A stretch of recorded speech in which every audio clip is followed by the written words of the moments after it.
میں نے جنات کے ساتھ 20 دن کیسے گزارے آج اس کی 24ویں قسط آپ کی خدمت میں پیش کر رہا ہوں۔ اس لڑکی کی منگنی ہو چکی تھی، لیکن جب وہ جن اس پر عاشق ہوا تو اس نے منگنی توڑنے کا اعلان کر دیا۔ پہلے تو اس کے گھر والوں کو کچھ سمجھ میں نہیں آیا کہ ان کی لڑکی یکایک باغی کیوں ہو گئی ہے، حالانکہ یہ شادی اس کی پسند کے لڑکے سے ہو رہی تھی۔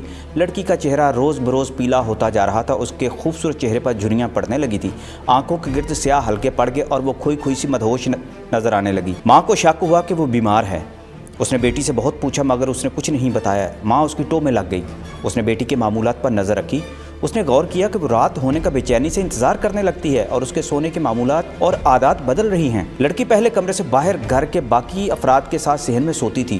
اسے اندر سوتے ہوئے ڈر لگتا تھا، لیکن اب وہ باہر سونے سے گھبراتی اور کمرے کے اندر اکیلی جا کر سوتی تھی۔ اس کمرے کے پیچھے ایک پرانی طرز کا اسٹور نما بڑا کمرہ تھا۔ ایک روز اس کی ماں اس کے پہرے پر بیٹھ گئی۔ گھر کے لوگ جو ہی سوئے وہ کمرے کے دروازے کے ساتھ بیٹھ گئی اور اندر کی سنگن لینے لگی۔ رات آدھی سے زیادہ بیتی تو اسے محسوس ہوا کہ اندر کوئی نہایت بھاری آواز والا شخص دبی آواز میں بول رہا ہے۔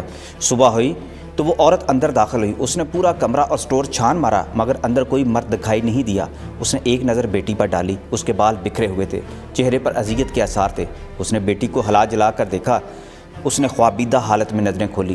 ماں اس کی سرخ آنکھیں دیکھ کر ڈر گئی۔ بیٹی بھرائی آواز میں بولی، جا ماں سو جا، مجھے بھی سونے دے۔ ماں اس کی حالت دیکھ کر کچھ سمجھ نہ سکی۔ دوپہر کے وقت وہ اٹھی تو اس کی حالت نارمل ہو چکی تھی۔ ماں نے بڑی رازداری سے اسے پوچھا کہ اس کی یہ حالت ایسی کیوں ہو رہی ہے، لیکن اس نے کچھ نہیں بتایا۔ عورت نے محسوس کیا اس کی بیٹی نہایت لاغر ہو گئی۔ اس نے کئی راتیں لگاتار بیٹی کی جاسوسی کی۔ اس روز اس نے بیٹی کو بڑی واضح آواز میں کسی شخص سے شکایت کے لہجے میں بات کرتے ہوئے سنا۔ وہ کہہ رہی تھی، تم 2 دنوں سے کہاں تھے؟ کسی نے بھاری بھرکم مردانہ آواز میں کہا، میں بہت دور اپنے گھر والوں سے ملنے چلا گیا تھا۔ تجھے میری کوئی فکر نہیں، میری نظروں سے دور ہو جا، میں تم سے نہیں بولوں گی۔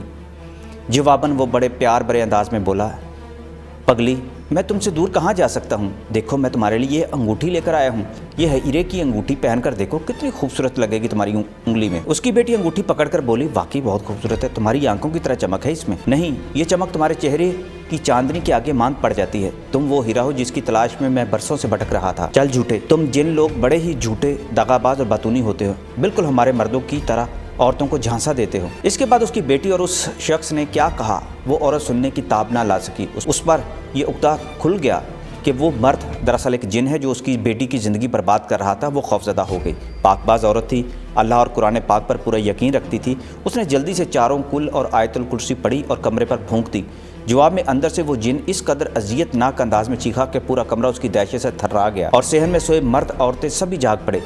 جن نے بڑی غلیظ گالی دی اور چیخ کر لڑکی سے بولا، تیری ماں نے یہ اچھا نہیں کیا، میں اسے مار ڈالوں گا۔ یہ کہہ کر وہ غائب ہو گیا اور اسی لمحہ لڑکی باہر آئی اور ماں کا گریبان پکڑ کر چلائی، تو نے کیا کر دیا ہے؟ وہ کیوں تڑپا ہے؟ بتا، میں تجھے مار ڈالوں گی۔ گھر کے مردوں نے فوراً لڑکی کو قابو کیا مگر اس میں جناتی قوت داخل ہو چکی تھی۔ عورت بدحواس اور خوفزدہ ہو کر بے ہوش ہو گئی۔ اسے قطعی توقع نہیں تھی کہ اس کے دم کرنے کا نتیجہ اتنا خوفناک ہو سکتا ہے۔ ساری صورتحال گھر والوں پر کھل گئی تھی۔ عورت نے جن اور بیٹی کے دوستانہ تعلق کا عقدہ تو نہ کھلا، البتہ یہ کہا وہ اسے گمراہ کر رہا ہے۔ پورا گھر محلے کے مولوی صاحب اور پیروں فقیروں کی طرف بھاگا۔ اس دوران روزانہ گھر میں آیت الکریمہ پڑھا جانے لگا۔ اس کا یہ فائدہ ہوا کہ جتنے روز آیت کریمہ پڑھا جاتا رہا وہ عفریت نما جن دوبارہ نہیں آیا، مگر ان کی بیٹی کی حالت بہت خراب ہو گئی تھی۔ دنوں میں سوکھ کر کانٹا بن گئی، چہرہ سیاہ پڑ گیا اور اس سے چلنا پھرنا دوبر ہو گیا۔ اوپر سے مختلف عاملوں اور پیروں فقیروں نے اسے تعویذ پلا کر پاگل کر دیا تھا۔ پھر آج اس کا باپ حویلی آ گیا۔ میں نے اس کی داستان سنی اور اس کے ساتھ اس کے گھر چلا گیا۔ وہ 5.5 فٹ کی اچھے نئے نقش والی لڑکی تھی، لیکن اس کی حالت اب بدتر ہو چکی تھی۔ میں نے لڑکی سے سوال جواب کیے تو وہ کہنے لگی، شاہ صاحب آپ جو مرضی کر لیں مگر یہ بات طے ہے کہ میں اس کے بغیر نہیں رہ سکتی۔ وہ بے قراری سے اٹھ پڑی، میں اس سے شادی کروں گی۔ اس کی ماں پریشان ہو کر میرا منہ تکنے لگی۔ میں نے اسے سمجھایا، تم ایک پڑھی لکھی ہو اس لیے میری بات جلد سمجھ جاؤ گی، ادھر آرام سے بیٹھ جاؤ اور غور سے میری بات سنو۔ وہ بے دلی سے بیٹھ تو گئی۔ میں نے اس دوران ایک عمل پڑھا اور اس کے گرد حصار قائم کر دیا اور کہا، تم اس دائرے سے باہر نہیں نکلو گی اب۔ پھر میں نے اسے سمجھایا، تم کہتی ہے کہ اس بد ذات جن سے تم شادی کرنا چاہتی ہو؟ میری بات یاد رکھو لڑکی، اسلام میں کسی عورت کو جن کے ساتھ شادی کرنے کی اجازت نہیں ہے۔ وہ تمہیں گمراہ کر رہا ہے، تمہارا خون چوس رہا ہے۔ وہ شیطان ہے، شیطان وہ آگ سے بنا ہوا ہے اور تم مٹی سے۔ تم کبھی گرم کوئلے کو کاغذ پر رکھ کر دیکھو، جہاں رکھو گی وہ اسے دھیرے دھیرے جلا ڈالے گا۔ یہی تمہارے ساتھ ہو رہا ہے۔ وہ جن زدہ آگ ہے، آگ انسان کی دشمن ہے۔ یہ جنات ہوں یا شیاطین، ان کی انسان سے ازل سے دشمنی ہے۔ اللہ اور اس کے رسول صلی اللہ علیہ وسلم اس بات سے سختی سے منع فرماتے ہیں۔ میں نے پہلے اسے واز کیا تو وہ سٹپٹا کر بولی، وہ آگ نہیں ہے میری بہن، وہ آگ ہی ہے، مگر تمہیں اس کا شعور نہیں ہے، وہ راحت اور سرور ہے، ٹھنڈک اور پیار کا سمندر ہے۔ لڑکی مخمور لہجے میں بولی اور انگلی میں پہنی انگوٹھی کو سہلانے لگی۔ انگوٹھی پر نظر پڑتے ہی میں چونکا اور اس کی ماں سے پوچھا، یہ انگوٹھی اس کے منگیتر نے دی ہے؟ ماں کے بولنے سے پہلے لڑکی بولی، وہ مسکین مجھے چاندی کی انگوٹھی لے کر نہیں دے سکا تو ہیرے کی انگوٹھی کہاں سے خریدتا؟ اس کے لہجے میں تفاخر تھا۔ یہ تو میرے جن زادے نے دی ہے۔ مجھے یہ سمجھنے میں دیر نہ لگی کہ اس جن زادے نے لڑکی کو پوری طرح اپنے قابو میں کیا ہوا ہے۔ میں نے لڑکی سے کہا، کیا میں یہ انگوٹھی دیکھ سکتا ہوں؟ مجھے لگتا ہے یہ اصلی ہیرے کی نہیں ہے۔ اس کی بھویں تن گئیں، سخت لہجے میں بولی، تمہیں ہیرے کی پہچان کیا ہوگی؟ مجھے پتھروں کی پہچان ہے، میں نے اسے سمجھایا، کیونکہ میں اس انگوٹھی کو اپنی دسترس میں کر کے اس جن تک پہنچنا چاہتا ہوں۔ یہ جنات کی کمزوری ہوتی ہے، جب وہ کوئی شے تحفہ میں کسی انسان کو دیتے ہیں تو اس میں ان کی مانوس خوشبو شامل ہو جاتی ہے، اس طرح انہیں یہ احساس رہتا ہے کہ وہ اپنے معمول کے ساتھ رہتے ہیں۔ میں نے بڑی مشکل سے اسے انگوٹھی حاصل کی۔ لڑکی سٹپٹائی اور حصار سے نکل کر انگوٹھی لینے کے لیے مجھ پر جھپٹی، مگر میں نے اسے حصار میں ہی بند کر دیا اور پھر دھونی سلگا کر اور پانی دم کر کے اس کے اوپر چھینٹے مارے۔ اس کے بعد میں نے اسے زیادہ مہلت نہیں دی۔ میں نے انگوٹھی کو سلگتی دھونی کے اندر پھینک دیا تو کچھ ہی دیر میں وہ جن آگ بگولا ہو کر حاضر ہو گیا۔ لڑکی کی حالت بگڑ گئی، اس کا پیلا چہرہ سرخ ہو گیا، آنکھیں خون اگلنے لگی۔ اس کی آنکھوں کی پتلیوں میں مجھے اس جن کا اصلی چہرہ نظر آنے لگا۔ پھر مجھے یہ معلوم کرنے میں دیر نہ لگی کہ اس جن کی حقیقت کیا ہے۔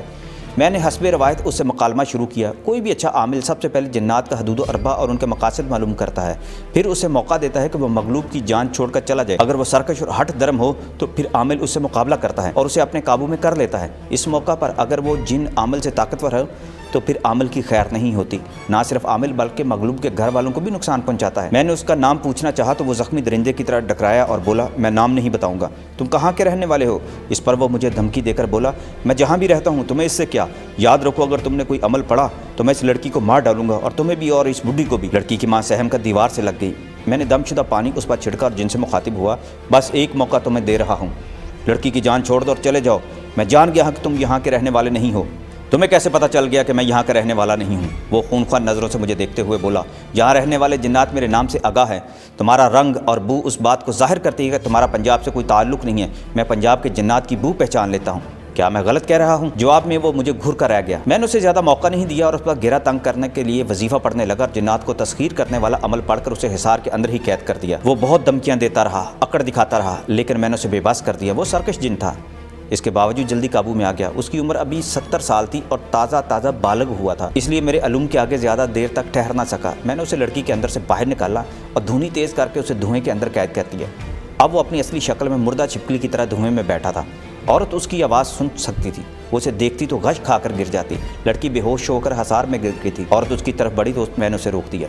ہاں اب بتاؤ تم کون ہو؟ میں نے پورے جلال کے ساتھ اس سے پوچھا۔ وہ گگیا کر ہاتھ جوڑنے لگا، آپ کو یسوع مسیح کا واسطہ، آپ کو اپنے رسول اللہ صلی اللہ علیہ وسلم کا واسطہ، مجھے چھوڑ دیں، میں تمہیں چھوڑ نہیں سکتا، تم بدکار اور کافر جن ہو، تم نے ایک مسلمان لڑکی کو تباہ کیا ہے، میں تمہیں مار ڈالوں گا۔ وہ کہنے لگا، میں عیسائی ہوں اور سکھر سے آیا ہوں، میں لاہور کے گورا قبرستان میں اپنے عزیزوں سے ملنے آیا تھا، ان کی پوری پکھی یہاں کئی سالوں سے رہ رہی ہے۔ ایک روز میں نے اس لڑکی کو اس کے منگیتر کے ساتھ لاہور کے باغ جناح میں دیکھا، میں تب اس پر بیٹھ گیا، مجھے اس لڑکی کی خوشبو بڑی اچھی لگی تھی۔ میرے دوست نے مجھے سمجھایا کہ میں اسے خراب نہ کروں، لیکن میں بہک گیا تھا، مجھے معاف کر دو۔ میں نے اس کافر جن کو گدی سے پکڑا اور ایک دم شدہ کیل اس کی پیٹھ میں ٹھونک دیا۔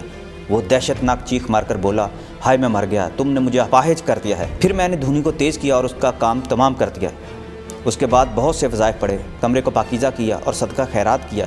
کسی جن چاہے وہ کافر ہی ہو، اسے مارنے کے بعد عامل کو بہت سے حفاظتی وظائف پڑھنے پڑتے ہیں، اور آدھا گھنٹہ تک اپنے وظائف میں مصروف رہنے کے بعد لڑکی کو میں ہوش میں لایا، اسے دم شدہ پانی اور تعویذ دیا جن کے اثرات نے اسے کئی بیماریوں میں مبتلا کر دیا تھا۔ میں نے اس کی ماں کو سمجھایا کہ اسے ٹھیک ہونے میں کم سے کم 3 ماہ لگیں گے۔